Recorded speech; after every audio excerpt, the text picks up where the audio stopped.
Hello everyone, मैं doctor Girish Mishra आप सभी का स्वागत करता हूं। कोरोना का संकट हमारे देश में बढ़ता चला जा रहा है। उसको देखते हुए लॉकडाउन की संभावना लग रही है कि बढ़ेगी और इस वजह से कोचिंग सभी स्टार्ट नहीं हो पा रही हैं। उम्मीद थी कि जून जुलाई तक स्टार्ट होगी, लेकिन नहीं हो पा रही।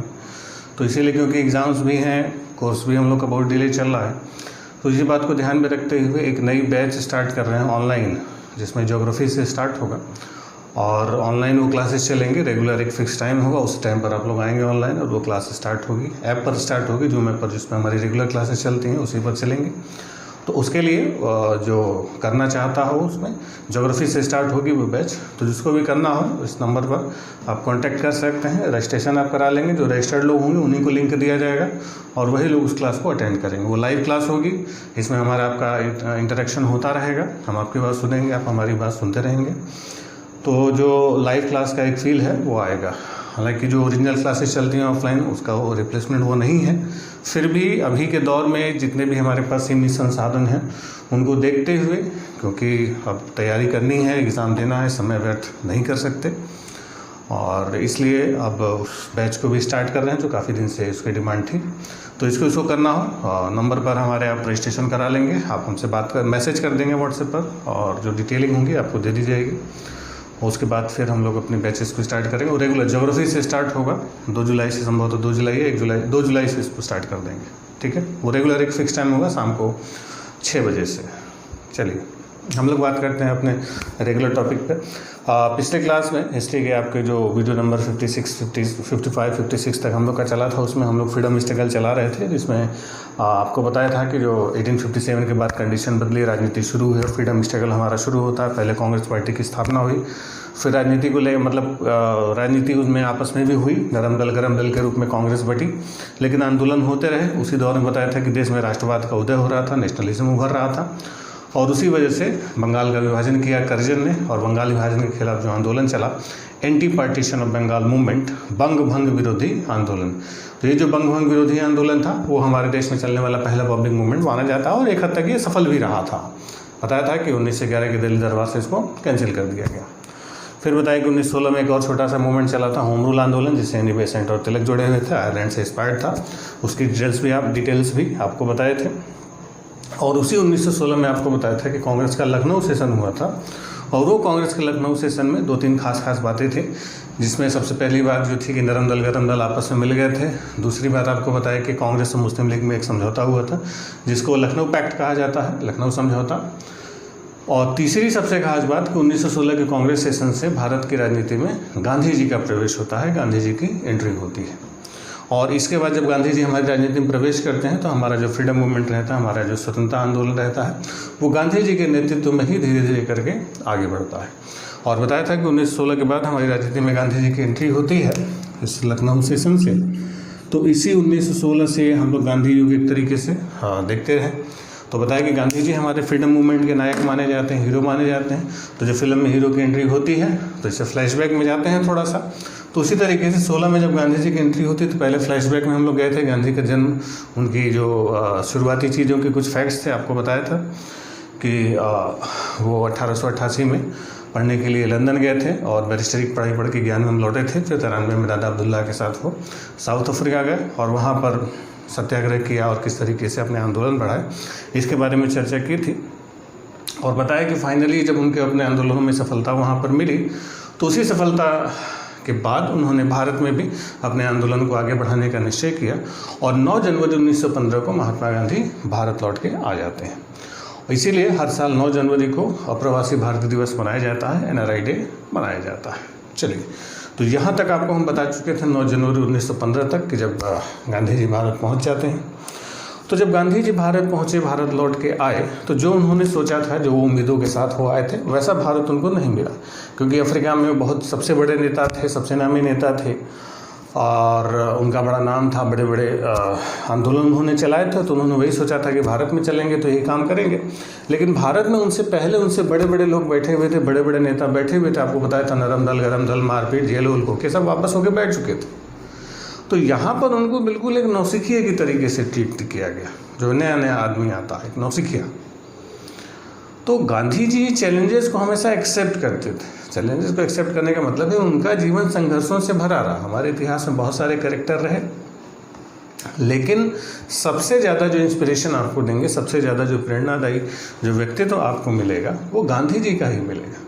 क्योंकि गांधी जी ने अपनी लाइफ में बहुत ज़्यादा ठोकरें खाई, बहुत ज़्यादा स्ट्रगल किया और कई जगह उनको अंडर एस्टिमेट किया गया, लगभग हर जगह। इसके बावजूद वो सफल होते हैं। तो उनकी सफलता उनके दृढ़ निश्चय में छुपी हुई थी। खैर, यही भारत में उनके साथ हुआ कि जब भारत पहुँचे, उन्होंने आंदोलन के लिए तेज़ी दिखानी शुरू की, तो यहाँ का जो नेतृत्व था, यहाँ का जो लीडरशिप था, उनके ऊपर बहुत ज़्यादा भरोसा शायद नहीं कर पा रहा था। तो जब शुरुआत में उन्होंने बहुत तेज़ी दिखाने की कोशिश की, तो उनके जो राजनीतिक गुरु माने जाते हैं गोपाल कृष्ण गोखले, तो गोपाल कृष्ण गोखले जी ने उनको सलाह दी कि भाई तुम पैदा हुए और राजा के घर में पढ़ाई की, लंदन में काम किया, अफ्रीका में, ये इंडिया है, ये न राजा का घर है, न लंदन की पढ़ाई है, न अफ्रीका का मैदान है। यहाँ पर आपको पहले समझना पड़ेगा भारत क्या है। तो पहले आप भारत भ्रमण कीजिए, भारत को समझिए, जानिए, यहाँ के लोगों को समझिए, तब आप भारत के बारे में कुछ कर पाएंगे। तो गांधी जी को भी लगा यार कि अफ्रीका में हम सबसे बड़े नेता थे, यहाँ पर लोग बता रहे हैं कि तुम्हें कुछ पता ही नहीं इंडिया के बारे में। खैर, गोखले जी की सलाह पर उन्होंने भारत भ्रमण करना शुरू किया। पूरे 1 साल तक वो भारत भ्रमण करते रहे। उसी भारत भ्रमण के दौरान उन्होंने कोचरब में अपने सत्याग्रह आश्रम की स्थापना की, साबरमती आश्रम की स्थापना की 1915 में, और फाइनली पूरे देश का लगभग भ्रमण करके 1916 के लखनऊ सेशन में उन्होंने भाग लिया। पहली बार जो राजनीतिक रूप से सक्रियता उन्होंने दिखाई। तो जब 1916 के लखनऊ सेशन में गांधी जी भाग लेने के लिए गए, तो यहाँ भी वही हालत थी। उनको मंच पर बैठ के और अपनी बात रखने की बजाय उनको आगे की भी सीट पर बैठने की जगह नहीं मिली थी। आगे बड़े बड़े नेता बैठे हुए, तो उनको ले आके सबसे पीछे की कुर्सी पर बिठाया गया। तो वहाँ पर लखनऊ में गांधी जी को सबसे पीछे की सीट दी गई, और वहाँ भी बिल्कुल वैसा ही व्यवहार नौसिखिया जैसा। तो गांधी जी चुपचाप अपने सबसे पीछे की कुर्सी पर जाके लखनऊ सेशन में बैठे हुए थे। अब सेशन चल रहा था। उसी दौर में बिहार में एक ज़िला है चंपारण, जैसे आज पूर्वी चंपारण और पश्चिमी चंपारण है, तो उस समय एक ही चंपारण डिस्ट्रिक्ट हुआ करता था। तो वहाँ पर चंपारण ज़िले में एक समस्या चल रही थी कि वहाँ पर क्या होता था कि कुछ अंग्रेज़ जो थे, जो ब्रिटिश जो नील के व्यवसायी होते थे, नील के व्यापारी जो होते थे, इंडिगो जो कपड़े में डालते ना, नील आया नया उजाला, तो उसी नील के व्यापारी होते थे, वो वहाँ के किसानों से ज़बरदस्ती नील की खेती कराते थे, और जो भी पैसा, जो भी फ़ायदा होता था, व्यापारी अपने पास रख लेते थे। किसानों को कुछ नहीं मिलता था, क्योंकि एक तो नील में वैसे ही दाम ज़्यादा नहीं मिलता। आज भी आप देखिए नील बहुत महंगा नहीं मिलता। आप 5-10 रुपये का नील खरीदेंगे तो कई महीने चल जाता है। तो उस दौर में भी नील की उतनी कीमत था ही नहीं, प्रॉफिट उतना होता नहीं था। और किसान, क्योंकि व्यापारियों को फ़ायदा इसलिए हो जाता था क्योंकि ज़मीनें फ्री में मिल जाती थी, मजदूर फ्री में मिल जाते थे, और फ़ायदा वो कमा लेते थे, और थोड़ा बहुत कभी कुछ एडवांस देके एग्रीमेंट करा लेते थे वो, और ज़िंदगी भर किसानों से नील की खेती करवाते थे। वहाँ पर क्या सिस्टम था चंपारण में कि जो किसानों की खेती की ज़मीन होती थी, तो जैसे खेती की ज़मीन होती है उसको हम लोग बीघे में मापते हैं, बोलते हैं ना 1 बीघे 2 बीघे में मापा जाता है। और जो बीघे का बंटवारा करते हैं, तो बीघे का बंटवारा हमारे कहते हैं ना, 1 बीघे का बंटवारा बिस्वे में किया जाता है। इसी बिस्वे को बिहार में कट्ठा बोलते हैं, जैसे यूपी में बिस्वा बोलते हैं, बिहार में कट्ठा बोलते हैं। तो 1 बीघे जो ज़मीन होती है, तो उस 1 बीघे में कितने कट्ठे ज़मीन होती है? 20 कट्ठे या 20 बिस्वे कहा जाता है। तो उस समय चंपारण में नियम था कि किसानों को अपने हर बीघे में 3 कट्ठे पर कम से कम 1 बीघे में 3 कट्ठे पर नील की खेती, यानी नील की फसल का पैदा करना जरूरी होता था। यानी हर किसान को अपना 1 बीघा में 3, यानी कितना, 3/20। तो हर किसान को अपना 3/20 भूमि पर नील की फसल पैदा करना जरूरी होता था। इसी व्यवस्था को वहाँ पर कहा जाता था 3 कठिया। 3 कट्ठिया समझ गए कि 1 बीघे में 3 कट्ठे पर, यानी 3 बिस्वे पर नील की फसल पैदा करनी होती थी, और ये नियम था, जरूरी था। अब इससे क्या होता था, 3 कट्ठिया चला करते थे। तो इस 3 कट्ठिया सिस्टम से किसानों की 3/20 ज़मीन हमेशा फंसी रहती थी। किसानों के खेत बंजर हो जाते थे, उनको कुछ मिलता भी नहीं था, सारा फायदा अंग्रेज व्यापारी ले जाते थे। तो चंपारण के जो किसान थे इस 3 कट्ठिया का विरोध करते थे, लेकिन वहाँ पर क्योंकि व्यापारी भी अंग्रेज थे, सरकार भी अंग्रेजों की थी, कोई सुनवाई होती नहीं थी किसानों की। तो जब किसानों की सुनवाई नहीं होती थी, तो वहीं पर एक किसान नेता थे राजकुमार शुक्ला।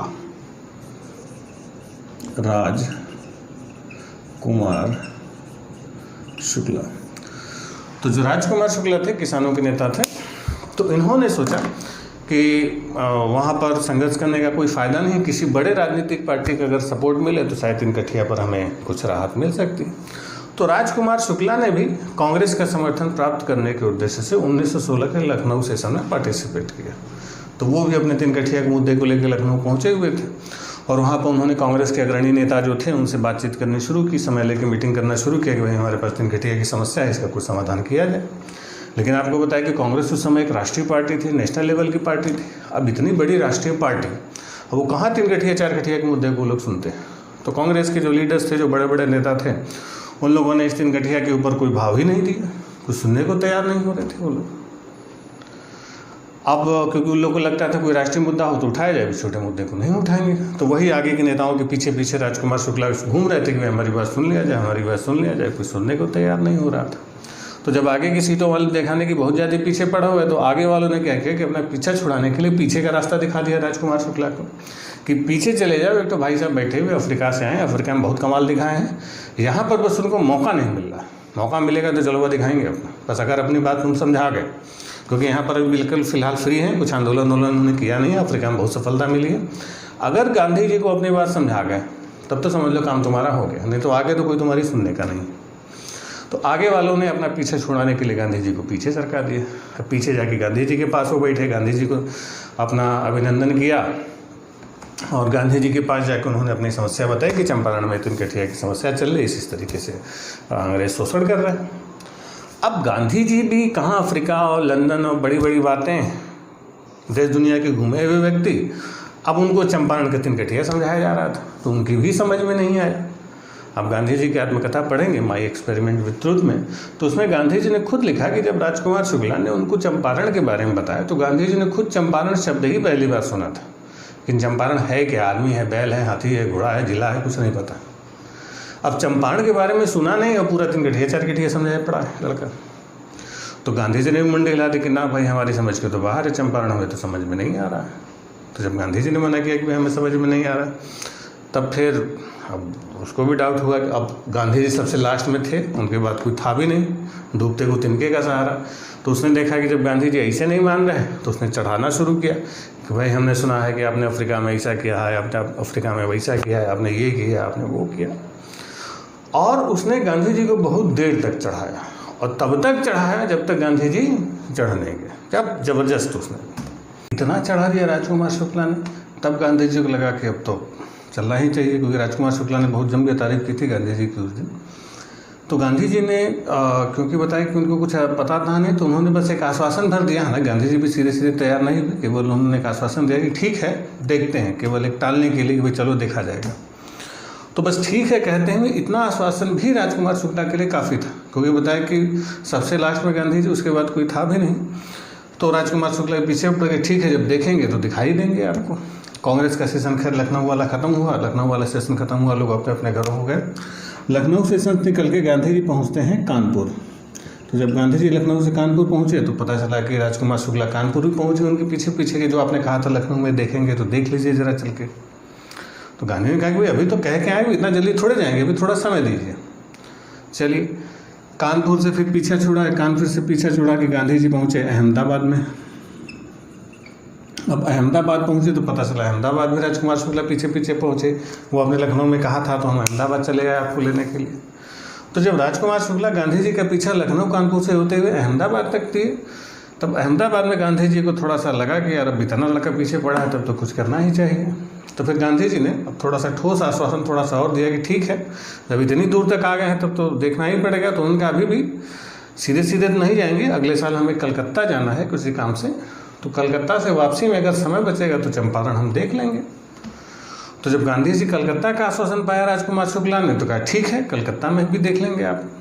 अब पता चला कि जब गांधी जी अहमदाबाद से चल के कलकत्ता तक पहुंचते, उसके पहले ही राजकुमार शुक्ला कलकत्ता जाके बैठे हुए थे उनके अंदर यार में कि अब तो आ ही गए कलकत्ता, अब चलिए अब चंपारण भी चलना पड़ेगा।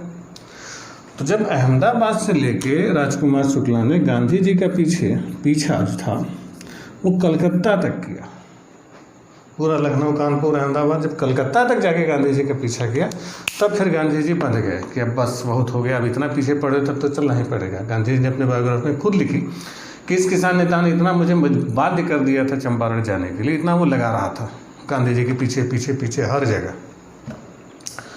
तो कलकत्ता से फिर उनका कार्यक्रम तय हुआ और कहा कि ठीक है, चल के आप तैयारियां कीजिए, हम पहुंचते हैं, देखते हैं क्या होता है चंपारण में। गांधी जी का ठोस आश्वासन पाके राजकुमार शुक्ला आगे आगे पहुंचते हैं जाके चंपारण, और चंपारण जाके बिल्कुल माहौल बदल देते हैं कि बस गांधी जी आ ही रहे हैं, अफ्रीका में बहुत कमाल दिखाया, अब यहाँ भी अंग्रेज़ों की छुट्टी कर देंगे। तो जब गांधी जी अफ्रीका में कमाल दिखाते हुए अब जब चंपारण में अंग्रेज़ों की छुट्टी करने आ रहे हैं, इस बात की सूचना चंपारण के किसानों को मिलती है, तो किसानों में बड़ा जोश जाएगा। किसान बिल्कुल उत्साहित हुए, किसानों को भी लगा कि हमारा कोई मुक्तिदाता आ रहा है सभी कष्टों से मुक्ति दिलाने के लिए।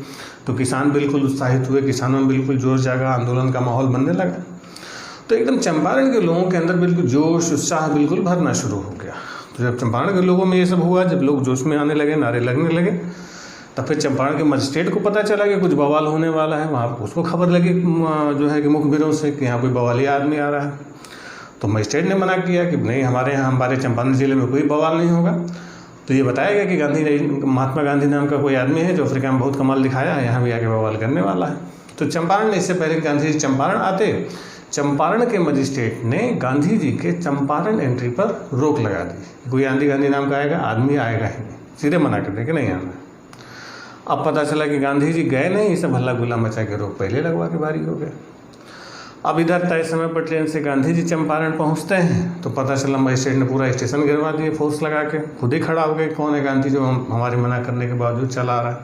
जब रेलवे स्टेशन पहुंचे, जैसे नेताजी लोग जब किसी शहर में जाते हैं ट्रेनों से, तो रेलवे स्टेशन पर नेताजी लोगों का स्वागत फूल माला से होता है, बाजे गाजे एक साथ लोग होता है, लोग जयकारे लगाते हैं। पता चला यहाँ बिल्कुल कर्फ्यू का माहौल था गांधी जी के लिए, बिल्कुल पूरा फोर्स खड़ी थी, पूरी सेना घेर के खड़ी थी स्टेशन पर।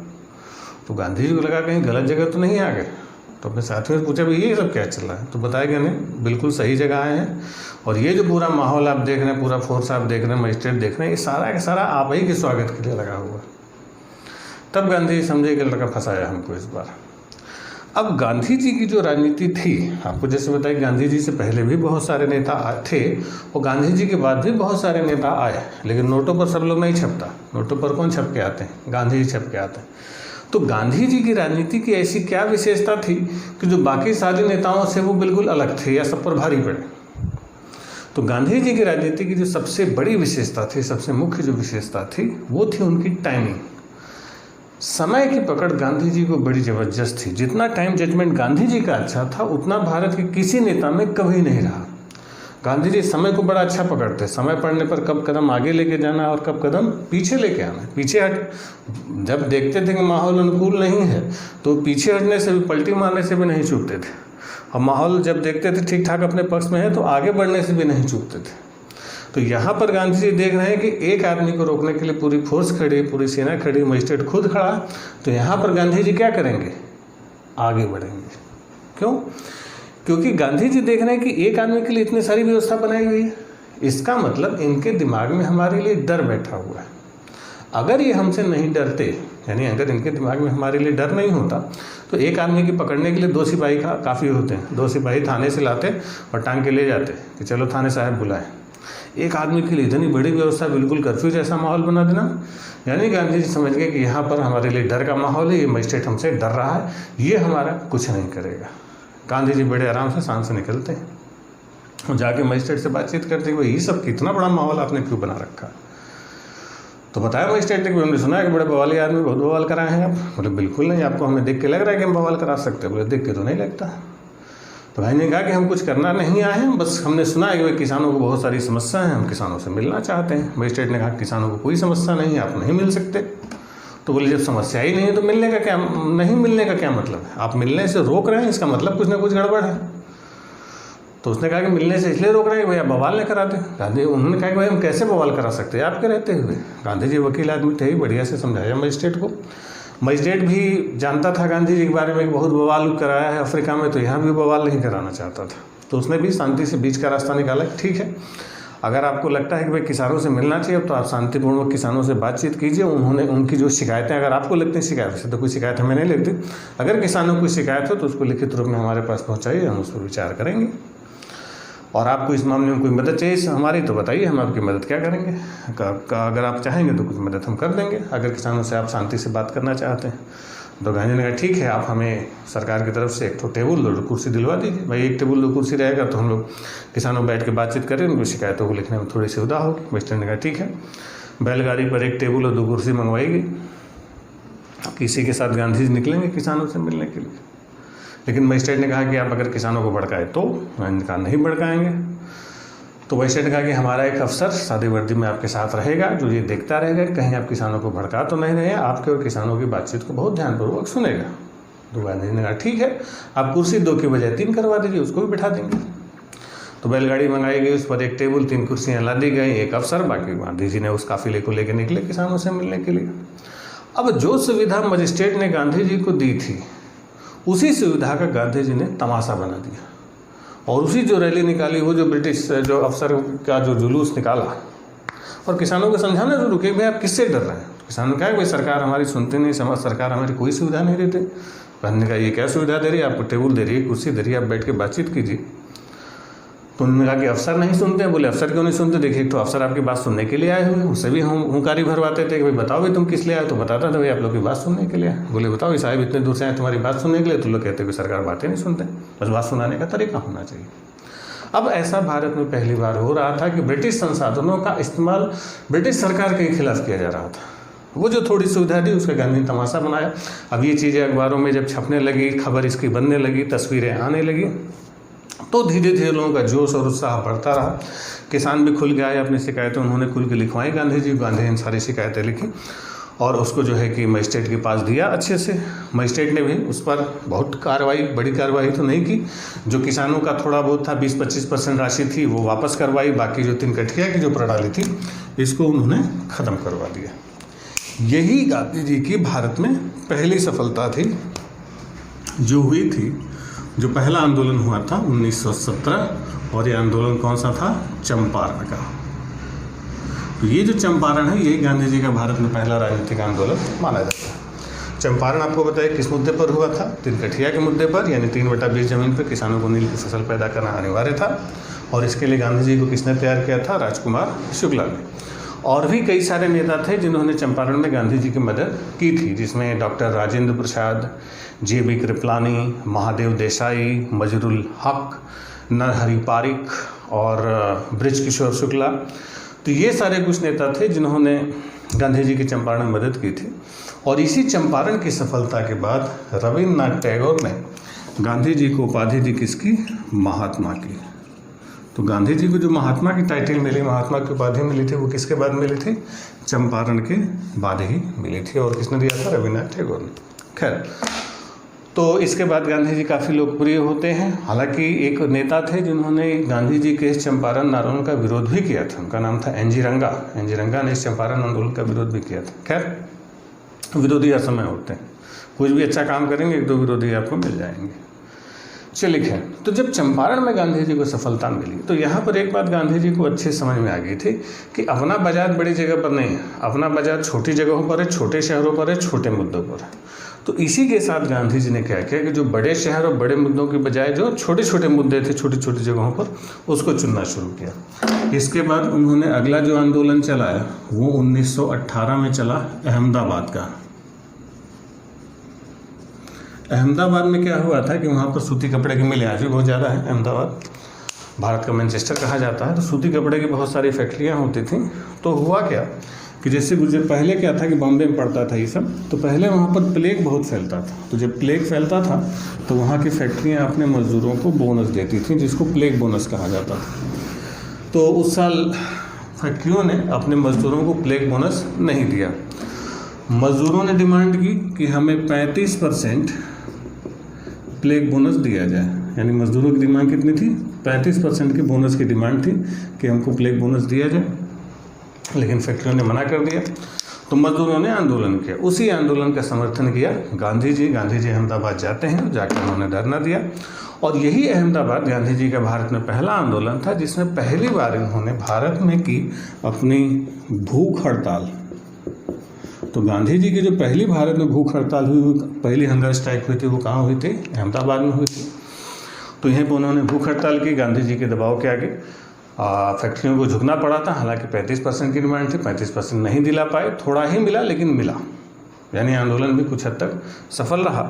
इसमें जो अम्बालाल साराभाई थे, बड़े व्यापारी थे, उनकी बहन थी अनुसुईया बेन, उन्होंने गांधी जी का भरपूर साथ दिया था। और यहीं पर जब इस आंदोलन को गांधी जी को सफलता मिली और मजदूरों को थोड़ा बहुत बोनस मिलना शुरू हुआ, तो यहीं पर अहमदाबाद के जो मिल मजदूर थे उन्हीं के साथ मिलके उन्होंने एक एसोसिएशन बनाया। उसका नाम था अहमदाबाद टेक्सटाइल्स लेबर एसोसिएशन। तो ये जो अहमदाबाद टेक्सटाइल्स लेबर एसोसिएशन था, ये एसोसिएशन किसने बनाया था? ये गांधी जी ने बनाया था। ठीक है, ये गांधी जी का बनाया हुआ था अहमदाबाद टेक्सटाइल्स लेबर एसोसिएशन। और ये कब बना था? 1918 में अहमदाबाद में बनाया। और यही जो अहमदाबाद टेक्सटाइल्स लेबर एसोसिएशन बहुत अच्छे से बनाया था इन्होंने, गांधी जी ने, बहुत व्यवस्थित ढंग से। फंडिंग की व्यवस्था बहुत अच्छी थी। इसी अहमदाबाद टेक्सटाइल्स लेबर एसोसिएशन के बाद गांधी जी को अपने राजनीतिक आंदोलनों के लिए कभी पैसे की जरूरत कमी नहीं पड़ी थी। इस एसोसिएशन ने, जो मजदूरों की जो एसोसिएशन उन्होंने अहमदाबाद में बनाई थी, इस एसोसिएशन ने गांधी जी को हमेशा चंदा दिया था। हमेशा गांधी जी के पास फंडिंग इसी एसोसिएशन से जाती थी, कभी गांधी जी को पैसे कमी नहीं हुई इसके बाद। खैर, अहमदाबाद की जब सफलता मिली, अहमदाबाद की सफलता के बाद जिसमें अहमदाबाद आंदोलन चल रहा था, एक छोटा मूवमेंट और चल रहा था वहीं पर 1918 में ही 1918 खेड़ा। तो जो खेड़ा था, खेड़ा ये गुजरात का गांव है। तो खेड़ा में, खेड़ा डिस्ट्रिक्ट है, जिला है, गांव नहीं है। तो खेड़ा में उस समय क्या हुआ था कि बहुत भयंकर सूखा पड़ा था, लेकिन ब्रिटिश सरकार ने उसी साल खेड़ा में जो टैक्स था, लगान था, उसको बढ़ा दिया था। तो जब लगान बढ़ाया गया था तो उसी बात का किसान वहाँ पर विरोध कर रहे थे कि एक तो फसल नहीं हुई, ऊपर सरकार ने लगान बढ़ा दिया है। तो वहीं खेड़ा के किसानों का गांधी जी समर्थन किया। ये किसानों के लिए आंदोलन था। और वहाँ पर जब सरकार, गांधी जी का दबाव पड़ा, जब किसानों का आंदोलन हुआ, तो इस खेड़ा आंदोलन में सरकार का जो निर्णय आया वो ये आया कि जो किसान सक्षम हैं, जो बढ़ा हुआ लगान देने में सक्षम है, वो लगान दे सकते हैं, जो नहीं देने में सक्षम है वो नहीं देंगे। अब आप ही कहा जाए कि जो देने में सक्षम है देगा, जो नहीं देने कहा जाए वो नहीं देगा, जाहिर सी बात है, कोई नहीं देगा। तो उसमें भी किसानों ने कर नहीं दिया। इसी आंदोलन में गांधी जी का सहयोग किया था वल्लभ भाई पटेल ने। वल्लभ भाई पटेल गुजरात से थे। वल्लभ भाई पटेल, इंदुलाल याग्निक जैसे नेताओं ने खेड़ा में गांधी जी का सहयोग किया। तो जब शुरुआती तीनों इनको सफलताएं मिली, चंपारण, अहमदाबाद, खेड़ा, तो जब छोटी छोटी सफलताएं मिली तो 1918 तक आते आते गांधी जी एक राष्ट्रीय नेता के रूप में, एक नेशनल वाइड लीडर के रूप में स्टेब्लिश हो चुके थे, स्थापित हो चुके थे।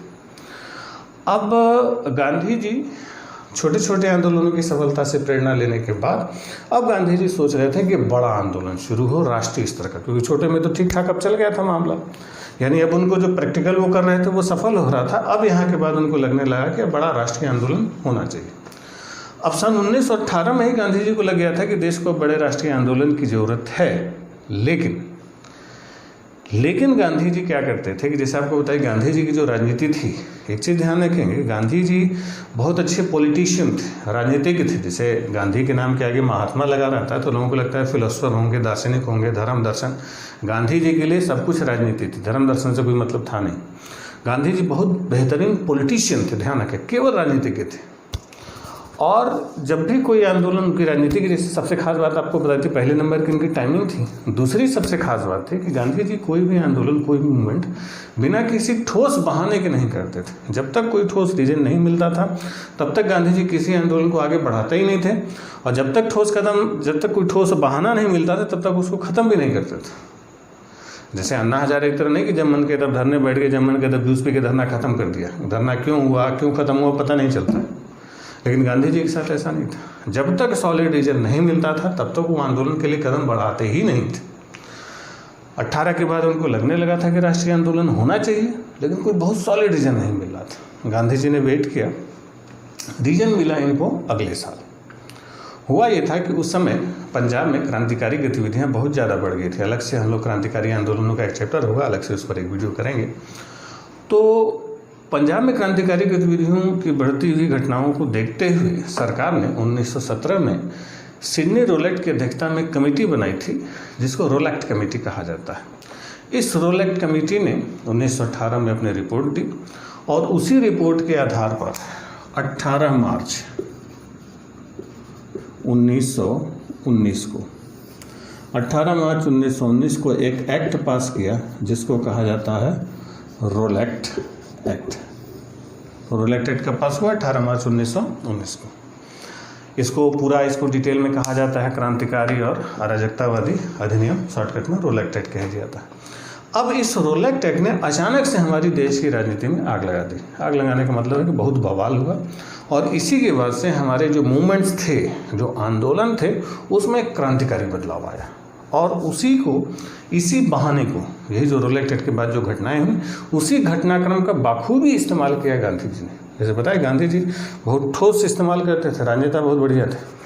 तो इसी के बाद की जो घटनाक्रम आई, इसी का इस्तेमाल करना शुरू कर दिया गांधी जी ने और उसी के साथ खड़ा हुआ हमारे देश का पहला राष्ट्रव्यापी आंदोलन। अब वो राष्ट्रव्यापी आंदोलन क्या था, कैसा था, रोलेक्ट एक्ट क्या था, इसके बाद कौन कौन सी घटनाएं हुई, इस पर हम लोग चर्चा करेंगे अगले क्लास में। आज के लिए इतना ही। फिर से आपको बता दें कि एक नया बैच शुरू करने जा रहे हैं ऑनलाइन प्लेटफॉर्म पर, जो जूम पर चलेगा, जिसमें आप हमारी बात सुनेंगे, हम आपकी बात सुनेंगे, लाइव क्लास होगी।